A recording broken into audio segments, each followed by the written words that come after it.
All right. Good afternoon, ladies and gentlemen. My name is Jeffrey Fry.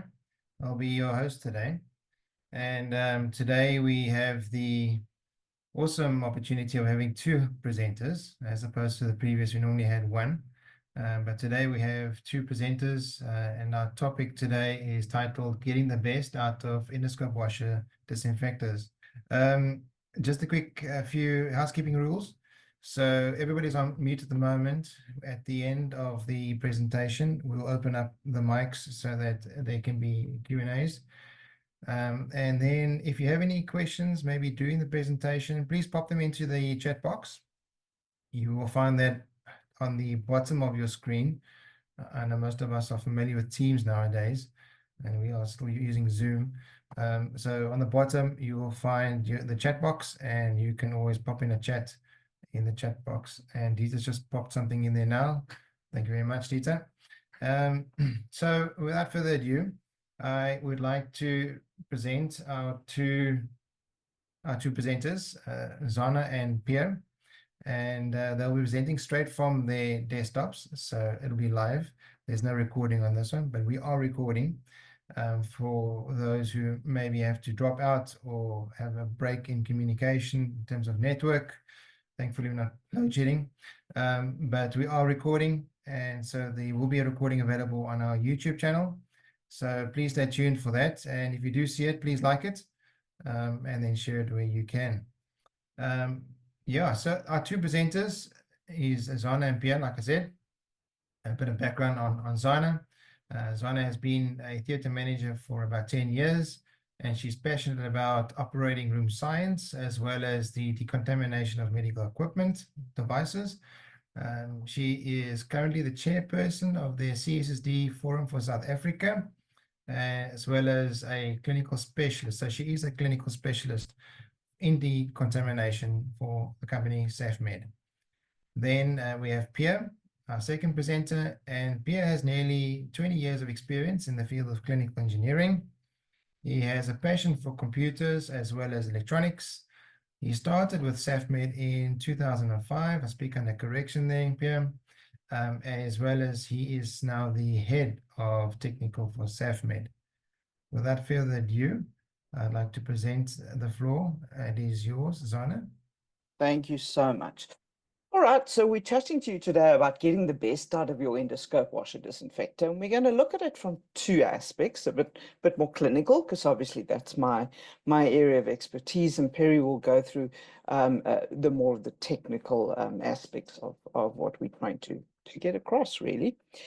In our 2024 presentation, some of you may have seen it, some of you may not have, and hopefully I'm sure it should be on your YouTube channel as well.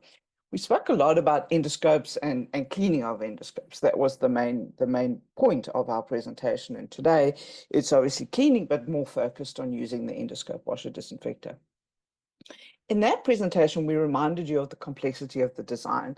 So as you guys are all in clinical engineering and girls, this is something that you understand well. It's something that I spend a lot of time having to teach nurses about, but I think it's something that's really up your alleyway. And that complexity of that design, it makes it so difficult in terms of the cleaning.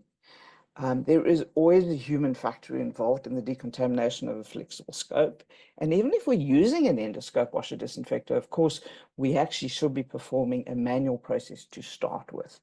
I recently presented on a publication that spoke about the fact that even if you're using an endoscope washer disinfector, if your pre-cleaning part of it is less than 5 minutes, the chances of us finding microorganisms in that scope go up. So all of these factors are very important. Leak testing, goodness me, I'm sure you know a lot more about leak testing than even I do, but leak testing is such a critical component, and we will talk to that a little bit as well as we go along. Known outbreaks of infections, we covered that last time, and of course the South African national standards are very important. One greatest aspect to be aware of is that if an endoscope washer disinfector is not correctly installed or managed, it really and truly can and will have a disastrous impact on patient safety. So what we want to talk about today, what are the consequences of not managing an endoscope washer disinfector? if there is an outbreak, it becomes extremely complex to manage. And what is it that the infection control person is really and truly going to need to know? And how can we all help? Because we all play a role in that. Clinical does, technical does, because it's a huge issue for your hospital and, of course, for the patient. Hopefully, by the end of today, you're going to certainly understand the importance of good water and air quality. And then Pierre will take us through some of the technical aspects around installation and the importance of that. Because this is my love, this is where I always go. This incredible published paper was published out of Holland. And the whole review was looking at a multitude of infections and cross-contaminations related to flexible GI endoscopes, and in this case also bronchoscopes, all relating to the impact of biofilm, or one of the reasons was biofilm as well.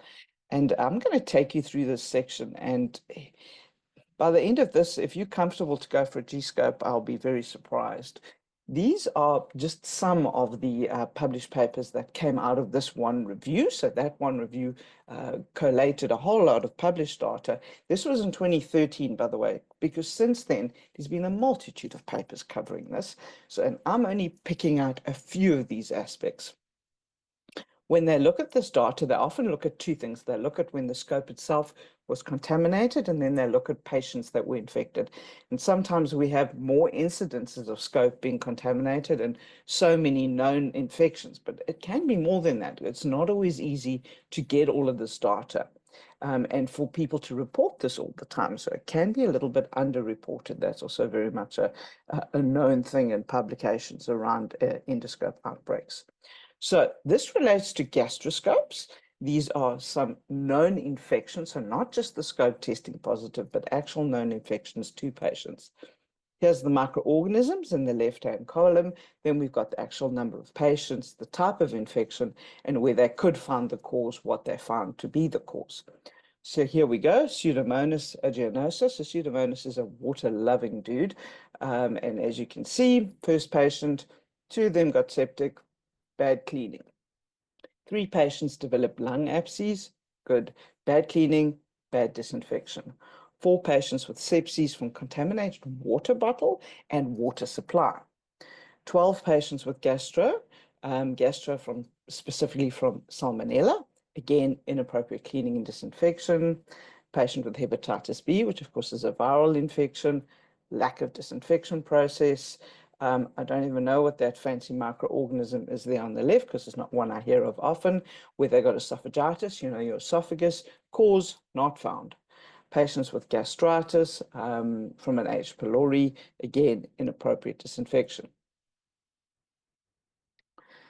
Then we're going on to duodenoscopes. Of course, duodenoscopes, the scopes we use to perform ERCPs, complex scopes. That mechanism, that lever, is really something that's a problem to manage. The one that's been associated with the most deaths around infections that are being transmitted by scopes. Here are a couple of examples. It's pronounced it nicely, cholangitis is an infection of the common bile duct. So here we have 7 patients with an infection there of the bile duct, 5 patients with sepsis and UTIs, 5 patients that developed an abscess in the liver, because remember the common bile duct's taking us to the pancreas and to the liver. And the reason for those liver abscesses, contaminated water in the endoscope washer disinfector. Here's 7 patients with pancreatitis from inappropriate cleaning and disinfection. 25, that's a huge outbreak to manage. 25 patients with sepsis from contaminated endoscope washer disinfector. 12 up in the common bile duct with incorrect drying of channels. A patient with hepatitis C from inadequate disinfection. So those all relate to those duodenoscopes. Remember, duodenoscopes are actually almost going up into a sterile area.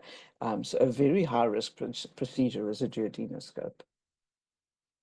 Can you believe this? Bronchoscopes. 32 patients with pneumonia because of something that was caught in the biopsy port cap. That just means we were doing wrong. We really didn't remove the cap. We didn't clean it properly. 32 patients got sick. That's very scary. 8 patients with sepsis and pneumonia from contaminated endoscope washer disinfector with biofilms. 3 pneumonia, bad cleaning. 7 pneumonia, contaminated endoscope washer disinfector. TB, 3 patients where we transmitted TB because of poor performance. That's the truth. And then these 2 over here, they didn't know what type of infection, but we had an infection relating to a contaminated suction channel where the actual biopsy channel had been, the suction biopsy channel had been punctured. So another thing to bear in mind in terms of this publication are bronchoscopes, because I worry quite a lot about our bronchoscopes. Often we'll buy endoscope washer disinfectors for the GI units, and not everybody thinks about the bronchoscopes, the intubating scopes, the emergency intubating scopes that often sit on that emergency trolley in the operating room, in the container, in the actual box that it came in, which is 100% incorrect. Storage, of course, and the ureterenoscopes, because they're all fine and delicate, we put them away safely in their suitcases, which again is 100% the wrong way to actually store them. Because of our concerns around all of this, we've actually now launched a standalone flexible endoscope decontamination course. And you guys should let us know if it's something you'd like us to teach for you at any point. It's quite long. It's about 5 hours. We normally teach it through a Teams format, but it is something that we can arrange. If we get an outbreak, sure, it's terrible for the patient, it's terrible for your hospital, it's terrible for your reputation, and everybody will feel really, really bad. What do we do to manage it? Well, infection prevention are going to be on the ball. They're going to need to help us. We're going to need to look at the equipment itself. We're going to look at the people who did the job, and even the doctor becomes very important. Of course, we need to know all of this information because so many things can be implicated. Yes, it can be the high-level disinfectant itself. It can be the detergent. It can be the equipment, whether it's the washer, whether it's the drying cabinet, whether it's the brush that you use, the right type of brush, the wrong type of brush. Whether it can even relate to the biopsy forceps, for all you know. Of course, the endoscope washer disinfector could play a role. As we said, the storage cabinet, maybe something relating to a specific scope that was damaged. The person, it could be a particular person who always does something wrong or misses a step. And generally, it's never on purpose, it's all by accident. It could have been somebody who did the procedure themselves, the doctor, the anesthetist, something in the environment, in the room. It can relate to a particular day of the week, a particular list. All of these things are very important to try and understand, because now we're going to look for patterns to see where the commonality is. We try to identify what the cause of the outbreak was so that we can prevent it from going on. So we're going to need to know all of these things, the who, the what, the when, the how, the where, regardless of whether a scope was cleaned manually or reprocessed manually, or whether it was processed in an endoscope washer disinfector. And if it was done manually, I promise you it's extremely difficult to get records. It's a little bit easier if we've used an endoscope washer disinfector and if we've used it correctly and if we've actually captured the data correctly. Again, there's a human element which makes it very, very difficult to manage. Just in terms of the acronyms, in the ISO standards and the Europeans, we tend to use the EWD, the endoscope washer disinfector. The Americans tend to use AER, automated endoscope reprocessor. So if you think the words are a little bit different, that's why I tend to work with ISO. So on an endoscope washer disinfector, generally we can get a printout. I'm sure all makes and models will do that. Important that we do something with that data, that we keep it somewhere, that we store it somewhere. Also really important, if you can actually access that data. I'm sure most of the machines these days will have software where you can just pop in a stick and download the data and or reprint the actual printout. What are we going to see in the printout? Hopefully the serial number of the machine itself, very important. If you're using more than one piece of equipment, because we know the endoscope washer disinfector itself has been implicated, we need to know the serial number of the machine. The cycle start date, the time, the day, the RFID, hopefully, if you have used RFID or some form of system to track the scope data, so you've got the exact scope you used. the doctor's information, the patient's information, depending on what you're choosing to capture, who the person was who loaded the scope, the type of cycle that you selected, because it could have been a user error that you selected the wrong thing.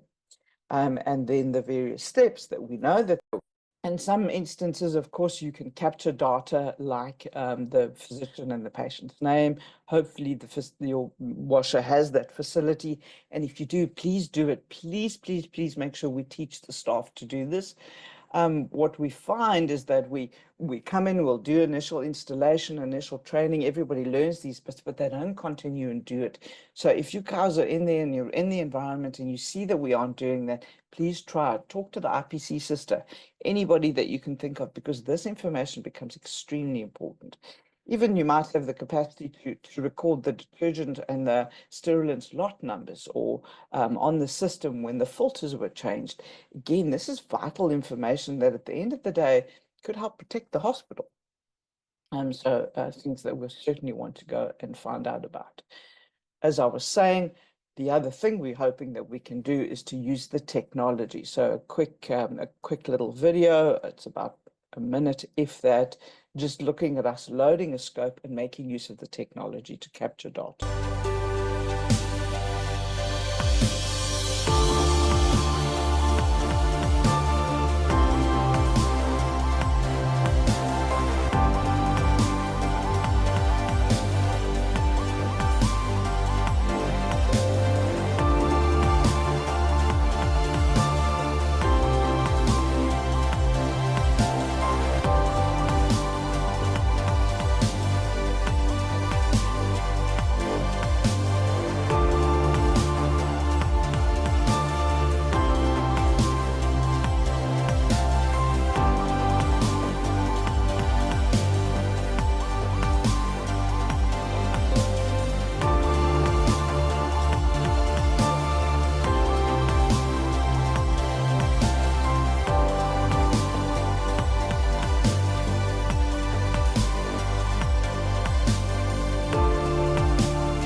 That's the idea behind it. If you have the technology, please, please make use of it and try stop the staff from using the same ID card for everybody.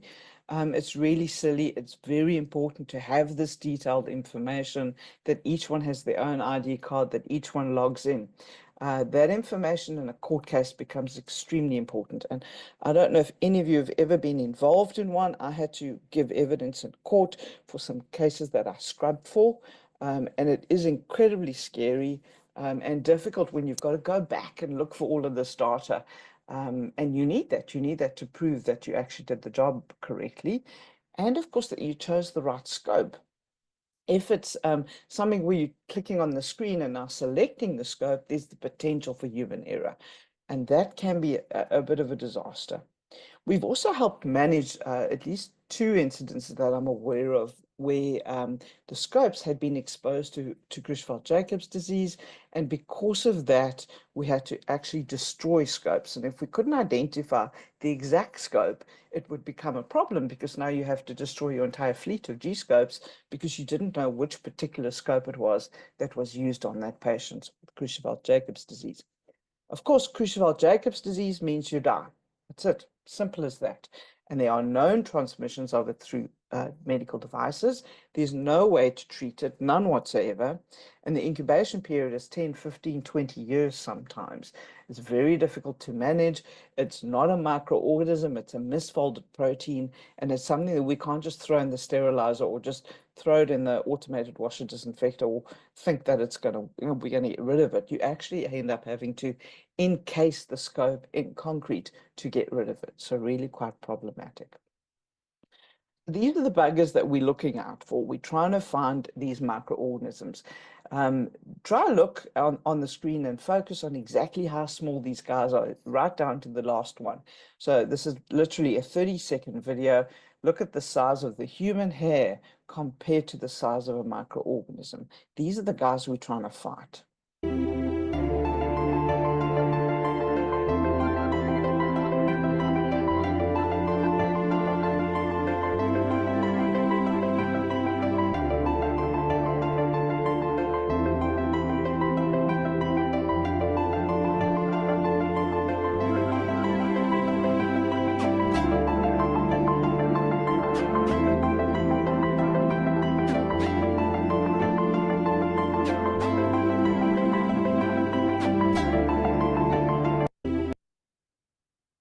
Right. Those microorganisms have the ability also to form groups, and in groups they form biofilms. So this little video takes us through how biofilms are formed, just to give us that background information to understand why we want to worry about biofilms, and what we need to do to manage a biofilm in our endoscope washer disinfector. Let's look at this now. Biofilms. What are they? Are they hazardous? How can we use them, and what is biofilm research? So first, what is a biofilm? A biofilm is defined as an assembly of microbes that is attached to a surface in a slimy polymer-based substance. Let's see how biofilms form in the first place. Here we see a single bacteria cell, often referred to as planktonic cells. This is the first stage of formation. The bacterium swim using their flagella through the liquid until they reach a surface. The next stage of formation is reversible attachment, meaning that the cells could be removed by gentle rinsing. Then comes the EPS, which stands for exopallometric substances, essentially a fancy way of saying a polymer-based slime. Thanks to the EPS, the next stage is irreversible attachment. It should be noted that these drawings are not to scale. There are millions of cells in the biofilm, which form microcolonies. These communities then form tower structures. The structures increase the surface area of the biofilm, which means that more nutrients can be absorbed from the surroundings. The colonies control this process using chemical signals to communicate throughout the biofilm. As the biofilm matures, it opens up to disperse cells that can swim to new surfaces and form more biofilms. Then, the whole process repeats itself again. Because of their durability, biofilms can form just about anywhere. They can form in your mouth as plaque, which can be removed mechanically by brushing your teeth. They also form on the surface of ponds and on rocks as pond scum. Biofilms are also used when making cheese.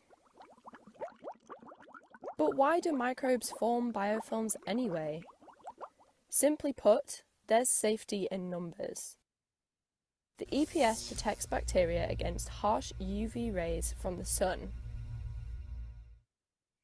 The EPS also helps to protect against dehydration in the case that the biofilm is left exposed. Predators can also be deterred by microbes when a biofilm has been formed.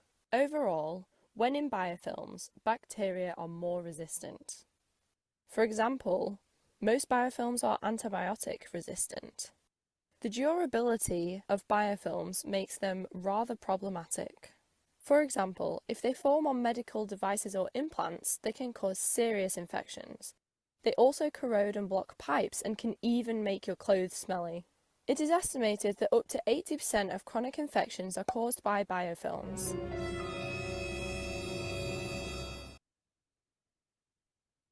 So they are indeed problematic, and if a biofilm gets into your endoscope washer disinfector, as you can see, we've got numerous published papers and cases linked to biofilms forming in endoscope washer disinfectors because we didn't look after them correctly.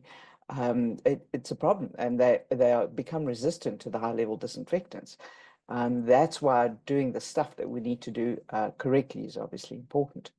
We can get them in the scopes themselves, and in the suction channel, which of course is also the biopsy channel, if we didn't store our scopes correctly. And correct storage, remember, means to hang completely straight, no loops, preferably with proper active air flowing through it in a proper drying cabinet. Water bottles that we use on the stack, that's also a possible source of infection, and the endoscope washer itself, the basin. And that's why it becomes so important to do simple things like dry the basin, leave the lid open. Don't. If I come into a department and the machine's been standing overnight and I can see moisture in the basin, I want to cry. Important to perform the self-disinfection cycle so that we disinfect all the tubes, all the components of the machine itself. and therefore just as important to replace the water filters, for example, and the incoming water quality, and the final rinse water needs to be of the right quality, that we are not recontaminating scopes right at the end of the procedure with poor water quality. You know the standards, I'm sure, ISO 15883 Part 4. If you're buying a scope washer, you're looking for a scope washer that is compliant with that standard. And of course, in the South African setting, we have also adopted SANS 373, which is all about the actual reprocessing of flexible endoscopes, not just equipment. But in SANS 373, it does clearly state, wherever possible, endoscopes should be pre-processed using endoscope washer disinfectors, and that those endoscope washer disinfectors will comply with 15883, and that they should be fitted with filters or water treatment devices to ensure that there's rinse water, that the final rinse water is free of bacterial contaminants. So that's me. So I'm going to hand over to Pierre now. Pierre, over to you. Good afternoon, all. Thank you. Thanks for attending and welcome to the technical side of this machine. Yes, to look at some aspects to get the best out of your endoscope washer disinfector is obviously, of course, the correct installation. It's always critical for the optimal use of an endoscope washer disinfector. We do have drain, water, air, and power for sure that needs to make up the installation process. When it comes to the draining process, one needs to know that whatever amount of water gets into the chamber needs to be completely removed through a proper draining system. Underwater, we do have the flow rate or pressure. That's always, one will need a good constant flow of water. That's of the correct temperature for the chemicals to work sufficiently. And the quality of water is obviously for sure most important for the scope's protection and for the detergents. Then when it gets to air, we'll get to air a little bit later, but it's always good to have a good stable pressure water coming into the system, as air is used in many roles throughout the system, opening, closing lids, and also in the correct leak test phase. That's most important. Going over to regular servicing, one will definitely need to do annual servicing as recommended, as we do have water and air filters that need to be replaced. We've got chemicals that need to be calibrated to form a proper wash of the scope process and to ensure that we have a validated process of the cleaning. Going over Xana. Here we're looking deeper into the aspects of water through this process. The water filtration needs to be effective. It's always advisable to install an incoming water filtration system to control the decontamination and reduce stress on the water filters within the machine. These filters need recommended replacement and all. Thank you. On the right hand side, we do see a sample of such an installation on an external filter connecting to a machine. Moving over. Carrying on further to importance of the filters. On the right hand side, we do see the water filtration on the machine itself. The filters is very important due to the fact that microorganisms like Pseudomonas is living and loving our water systems, and biofilms is hard to get away for, as I said previously. So on the filter system, it needs to be replaced. The specs and the frequent replacements will vary from manufacturer to manufacturer, but it's always good to ensure that these filters are well looked after. Thank you. Going over. Okay, from looking at point number 3, where we spoke about air initially, one can see, looking at the PRD on the right hand side, air is used to open and close lids. It's used to open and close valves, but it's always, and really importantly, used on the left hand side through all the channels, through the systems, and it's always used in the leak test phase, which is most important, and therefore one will need a good proper medical grade air connected to the system, or a compressor that's free of oil to do this process as best as possible. Going over. Further getting to the air filters, here we look at a photograph of air filters within the machine on the left-hand side. We do see an inline water filter connected to the test module. And there we see the steps for the leak test procedure. Leak tests are very important, as is the upfront test, to check the integrity of the scope and to ensure that the integrity of water does not get to the scope and any patient soils, as no one will want that. And on the right-hand side, we do see a final filter and final purge line, because we don't want to decontaminate or recontaminate the wash process, as we said. Moving over to the next slide, that it comes to scope protection. In this example, we see a scope fully immersed in water, receiving water from the strop spray arm. And I would say that a sensor reading this rapid speed and measuring the speed will be good, but it's always good to have water running into the basin first before chemicals is activated to protect the scope against those harsh chemicals. On the right-hand side, we do see the chemicals within the machine being used, and therefore one would need to always calibrate, recalibrate, revalidate as much as possible wherever the manufacturer states on a 6-monthly or annual basis, as these chemicals is really, really harsh on the equipment, but it's good to stop the formation of biofilms and really to get the scope as clean as possible. Going over to the next slide. Yeah, we are just reminded again of the microorganisms that is really thriving in our water systems. Xana showed us a couple of videos, and there below one can also look at, you can go and click on that link, and for future information, please go and look at these monsters within our water system. Self-disinfection cycles, really explanatory by itself, by the name. It's really a complete disinfection of the system, the components, all the relevant parts involved. We need to do it really on a recommended daily basis level to really stop the formation of biofilms and to ensure that the machine is in optimal order as best as possible all throughout its lifespan. Thank you, Perry. So this is a video of a summary of some work that Ofsted et al. Have done. So Ofsted and team are a team of microbiologists, and they have published numerous publications, research papers on cleaning of flexible endoscopes, or reprocessing of flexible endoscopes, storage of flexible endoscopes. And in this particular one, they'll talk about contaminated rinse water. So just a short little video on some of the work that they've done. So I have great respect for them. It's a group of three ladies that have taught me a huge amount when it comes to microorganisms and endoscopes. Now, scopes might be stored in either traditional cabinets where they are either passively ventilated or ventilated actively by circulating filtered air around the endoscopes.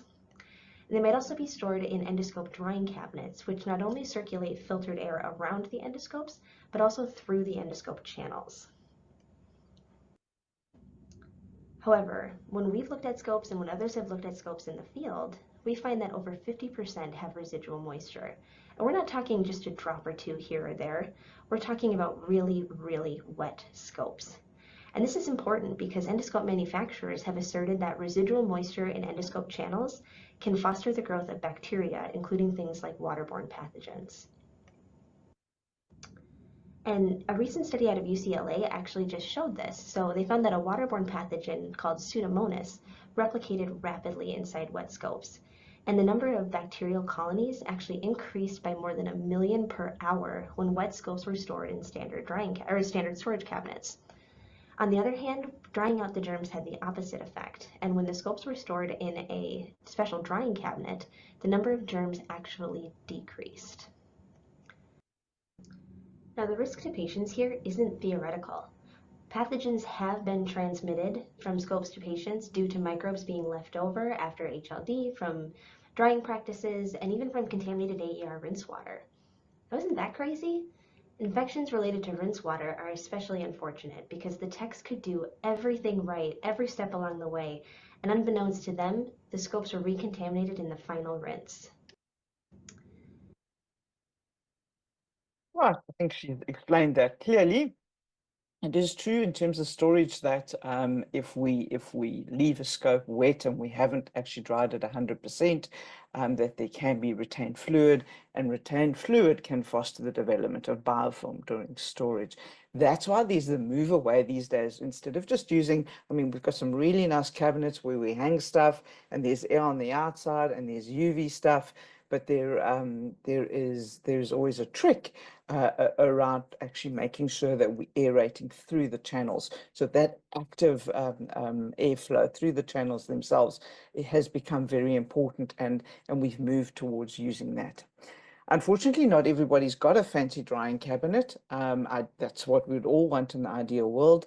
But if we don't have that, maybe you just speak to your manufacturer, see if maybe they can activate a cycle for you that includes a double purge, so that right at the end, at the end of the list, and instead of doing the normal cycle, you can do one that gives you a double purge, so giving you a little bit more of a chance of trying to dry your scope out as much as possible.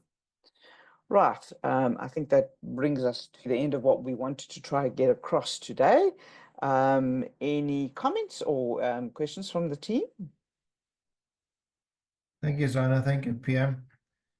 Thanks very much for the insightful presentation, and thank you for your time to present to us and to everybody else that is viewing this live webinar. I actually have one question that is coming from me, if I may ask, while we give everybody time to post in the chat. You mentioned earlier on about biofilms in your presentation. And what are the early warning signs that biofilms are formed in a scope washer? Would it be an outbreak regardless of the type of scope used? What would be those early warning signs? Sure, that's a very good question. So one of the things that we want to do to be able to know what's happening is that we need to do a microbial culture on the scopes, and that's in the South African National Standard. And that is something that our IPCs are responsible for doing. And that's where we take a known amount of normally saline or sterile water. We inject it down the biopsy channel, and we collect the specimen and send it off for microbial culture and MCNS. So that'll give us an idea of where we're going, and that'll help us know if we'll be developing any issues with biofilms. So your IPC should be doing that for you regular anyway. And with a bit of luck, also they can swab inside the basin and swab the drying cabinets. A lot of people do that routinely. Some will swab their washers, their bedpan washers, the environment, wherever. Important to be able to do that to know where we're at in our hospital setting. Okay, another question has come through from a WhatsApp chat. I don't know if you can see it, but I'll read it to you. The question is, if a scope has been hanging in a cupboard for a number of days, there's no figure there, can it be used just like that, or does it need to go through a washer before doing or going through a procedure? Right, sure. Oh, it's a difficult question to answer because it's a bit of how long's a piece of string. It really depends on how it was stored. If it was a scope that was stored in a cupboard that was, a cupboard made of wood or whatever that horrible stuff is we use in the hospital, with a few holes and punched in it, and it's got a hanging hooky thingy on it, and there's a nice wet cloth at the bottom or a foam that catches all the water, the answer is you'll really need to reprocess it before you use it every single time because it's high risk. If it was in a proper drying cabinet with active air flowing through it, then that drying cabinet's manufacturer will tell you what the safety is. And we cover that a lot in our course as well. And there we refer to the concept of hang time. That's how safe something is to stay in that cupboard and then use before you have to reprocess it. Okay, on the chat group, yeah, there's another question posed by Longelo. He's asking, is it possible to link the user card with the scope details, example, serial number, make, etc., for complete cleaning or disinfection cycle record? Yeah, it's an interesting question, and I get the point. The point, of course, being sort of like a one-touch scenario that you can minimize the risk of poor capturing. I don't think that's possible. To the best of my knowledge, most machines will have two sets of data capture: the individual who's doing the process and the scopes themselves. I'm not aware that you could simply scan your card as one person and it would suddenly capture the scope, make, and model. So I think it would be two separate entities, the individual themselves and then the scope, because of course we've got a multitude of scopes, as we all know, and numerous different serial numbers, and we need that to be 100% accurate. For that purpose, most people will then individually tag each scope with a barcode or an RFID tag, so that we can scan that quickly in some way or format. Another question has come through Van Heerden. When installing a new EWD, there's no compressor or air point, how can one use a standalone device, in other words, a compressor? Or is it better to have a installed wall point connection connected to the hospital's compressed air supply? I think I'll hand this one to Pierre. Right.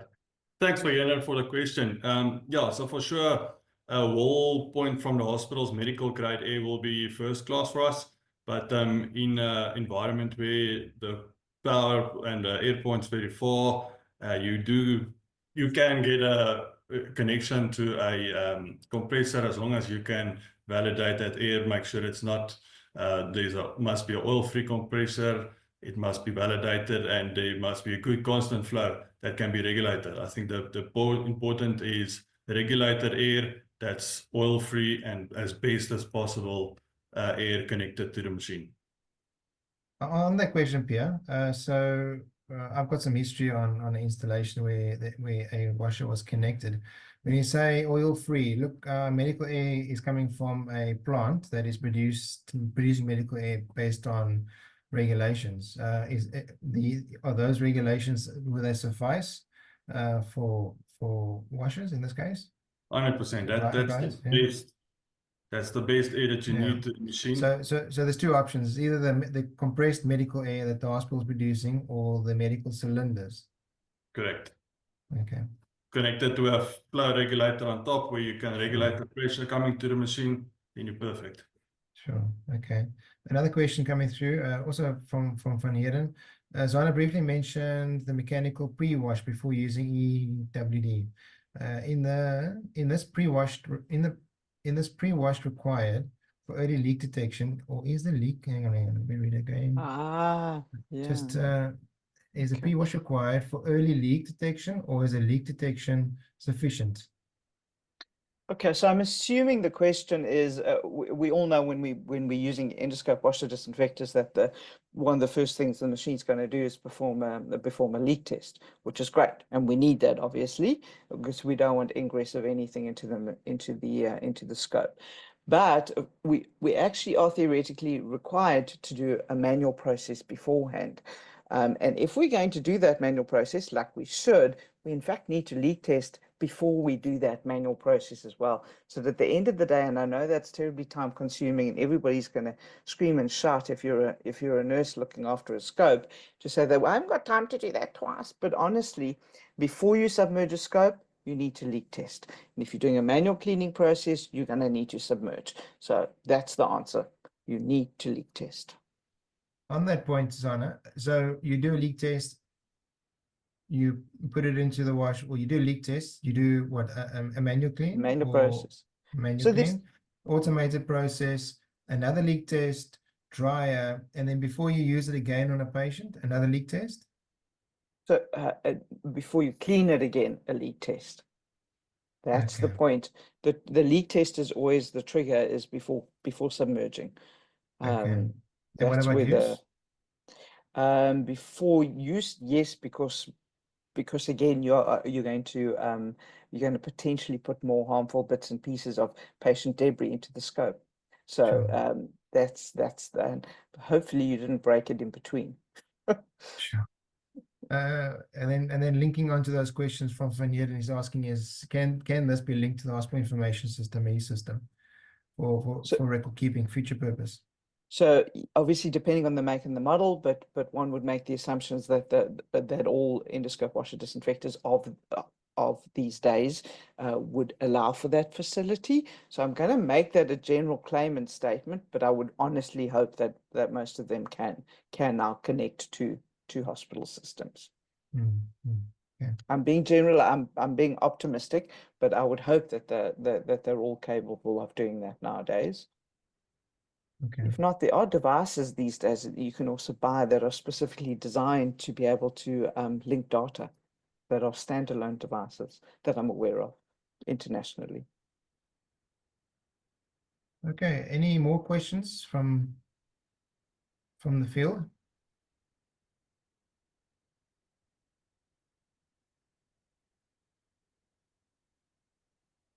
I don't see anybody typing. Normally the chat group gives you an indication that somebody is typing a message or a question.